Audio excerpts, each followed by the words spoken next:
further comments on the prison crisis with talk for transferring prisoners from British prisons to Estonia.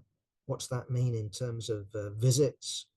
So it's an appalling situation. We've also had the recent BBC report from Pentonville, basically saying it's a shithole. It's chaos. Most prisoners have got problems in terms of drug addiction, in terms of literacy. An awful lot of them can't read or write. An awful lot of them come from very damaged backgrounds, and putting them in prison really should be the last thing that you would do. And so we get reports again coming out of this BBC Pentonville documentary in terms of the violence, both directed prisoner upon prisoner, but also prisoner upon wardens, and wardens on prisoners. But we should also add to that drugs. Not surprisingly, if you're locked up 23 hours a day, what do you do to stop yourself going crazy?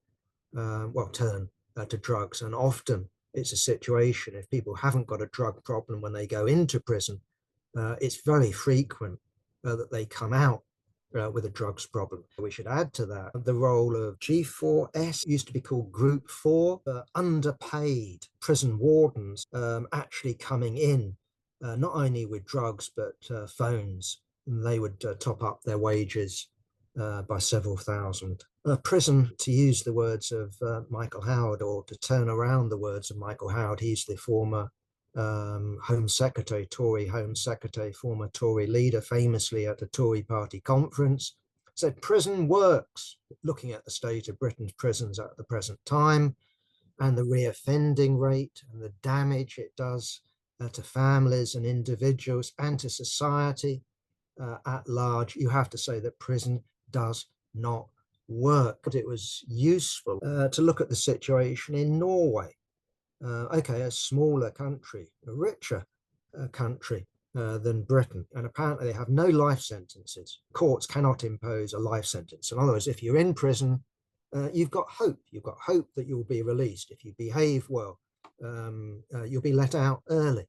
But also what they have is a situation of where being incarcerated is punishment enough. So they don't, for example, as they now do in Britain, it's a recent innovation, relatively speaking anyway, deprive prisoners of the vote. I think that came in because Bobby Sands, the H-Block hunger striker, actually won his election. From my memory, 81, I could be wrong, a long time ago. And that was an outrage, of course, as far as the Tory government was concerned. If we look at Norway, no life sentences, they have the vote, they have family visits, and we're not talking about an hour, we're talking about weekends, we're talking about privacy, we're talking about kids, we're talking about men and women, we're talking about double beds. This privilege has to be earned, apparently, but nonetheless, it's there. We also have a situation, half the prison officers are female.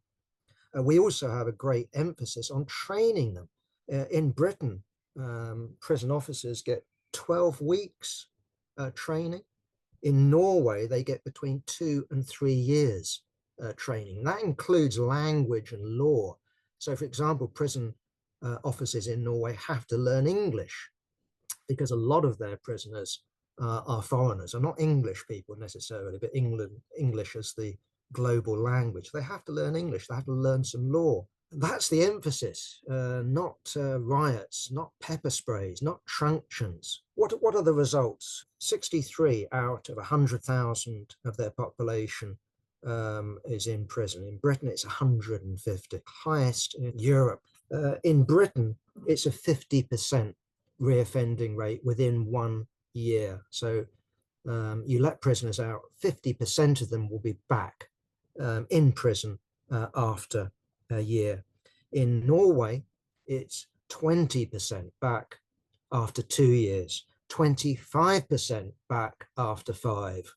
I think those statistics do tell a tale. Should also look in that context at our draft program. If you can achieve a Norwegian situation under capitalism, we can achieve more when the working class is influential under capitalism and is getting ready to lead the way out of capitalism. In the early years of the Soviet Union, they actually abolished prison as a means of punishment and saw it only as a means of rehabilitation. And I think that should be our approach. Our approach should be about dealing with damaged people, but not punishing damaged people.